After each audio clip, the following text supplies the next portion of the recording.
Second standard ಪಾಠ 2 ಊರಿಗೊಬ್ಬ ರಾಜನಂತೆ. ಒಂದಾನೊಂದು ಊರಿತ್ತಂತೆ, ಊರಿಗೊಬ್ಬ ರಾಜನಂತೆ. ರಾಜಂಗೊಬ್ಬ ಮಂತ್ರಿಯಂತೆ, ಮಂತ್ರಿಗೊಬ್ಬ ಮಗಳಂತೆ. ಮಗಳಿಗೊಂದು ಗೊಂಬೆಯಂತೆ, ಗೊಂಬೆಗೊಂದು ಅಂಗಿಯಂತೆ. ಅಂಗಿಗೊಂದು ಗುಂಡಿಯಂತೆ, ಗುಂಡಿ ಕಿತ್ತಿ ಹೋಯಿತಂತೆ. ದರ್ಜಿಯನ್ನು ಕರೆದರಂತೆ, ದರ್ಜಿ ಬಂದು ನೋಡಿದನಂತೆ. ಗುಂಡಿ ಬಲು ಹಳೆದಂತೆ, ಬೇರೆ ಗುಂಡಿ ತಂದನಂತೆ. ಅಂಗಿಗಿಟ್ಟು ಹೊಲೆದನಂತೆ, ಅಂಗಿ ಸರಿಯಾಯಿತಂತೆ. ಮಂತ್ರಿ ಮಗಳ ಆಸೆಯಂತೆ, ಗೊಂಬೆಗಂಗಿ ಹಾಕಿದಳಂತೆ. ತುಂಬಾ ಚಂದ ಕಂಡಿತಂತೆ. ಗೊಂಬೆ ಇಟ್ಟು ಆಡಿದಳಂತೆ, ಬೇರೆ ಗೊಂಬೆ ತಂದಳಂತೆ. ಎರಡಕ್ಕೂ ಮದುವೆಯಂತೆ, ಊರಿನ ರಾಜ ಬರುವನಂತೆ. ನಿಂತು ಮದುವೆ ಮಾಡುವನಂತೆ. ನಾನು ನೀನು ಹೋಗೋಣ, ಮದುವೆ ನೋಡಿ ಬರೋಣಂತೆ. ಇದನ್ನು ಬರೆದವರು ಗಿರಿಬಾಲೆ. ಓದಿ ತಿಳಿ. ಪದಗಳ ಅರ್ಥ: ರಾಜ, ಅರಸ, ದರ್ಜಿ, ಬಟ್ಟೆ ಹೊಲೆಯುವವನು. ಚಂದ, ಅಂದ, ಸೊಗಸು, ಚಲುವು. ಮಂತ್ರಿ, ರಾಜನ ಸಲಹೆಗಾರ. ಅಭ್ಯಾಸ,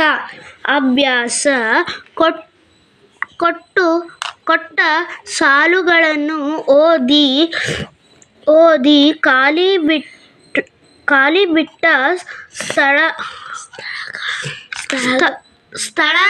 ಸ್ಥಳಕ್ಕೆ ಸರಿಯಾದ ಪದ ಬರೆಯಿರಿ.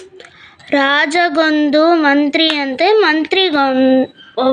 ಮಂತ್ರಿಗೊಬ್ಬ ಮಗಳಂತೆ.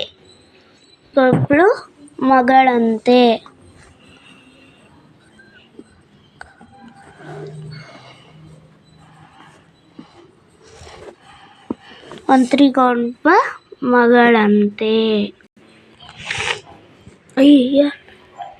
ಎರಡನೆಯದು ಮಗಳಿಗೊಂದು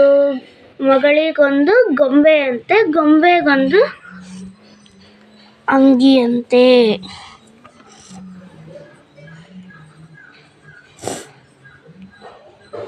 ಯಂತೆ.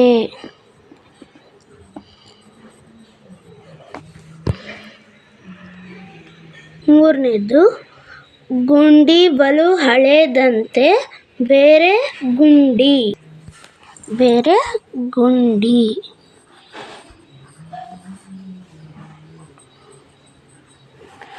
ಬೇರೆ ಗುಂಡಿ ತಂದನಂತೆ. ಈ ಪದ್ಯವನ್ನು ಮುಂದಿನ ಸಾಲುಗಳನ್ನು ಹೇಳಿರಿ. ಇದು ನಿಮಗೆ ಎಲ್ಲಿದೆ ಅಂತ ಅಂದರೆ ಇದಿದೆ ನೋಡಿ. ದರ್ಜಿಯನ್ನು ಕರೆದರಂತೆ, ದರ್ಜಿ ಬಂದು ನೋಡಿದನಂತೆ. ಗುಂಡಿ ಬಲು ಹಳೆದಂತೆ, ಬೇರೆ ಗುಂಡಿ ತಂದನಂತೆ.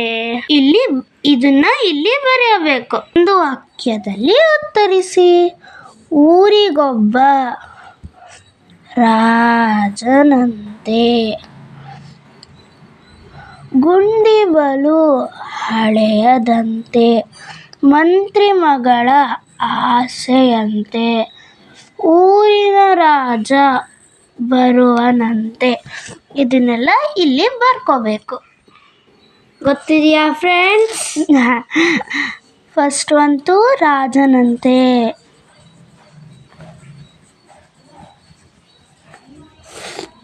ಸೆಕೆಂಡ್ ಅಂತೂ ಹಳೆಯದಂತೆ.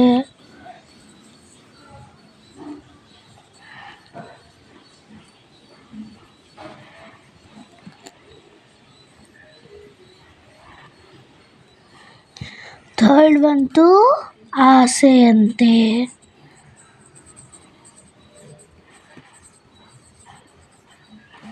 ಫೋರ್ತ್ ಅಂತೂ ಬರುವನಂತೆ.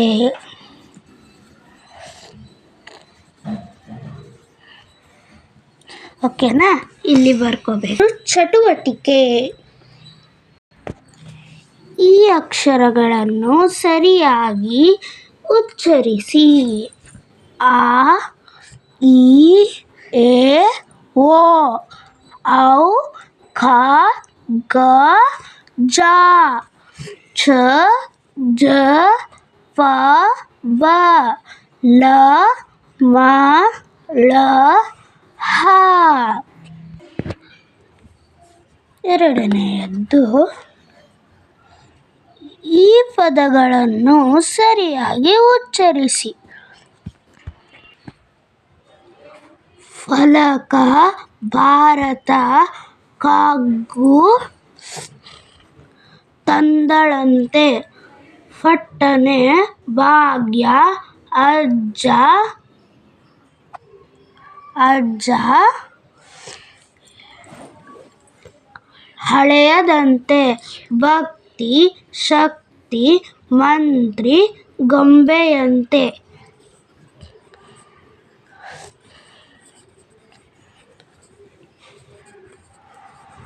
Thank you for watching video. Thank you for watching.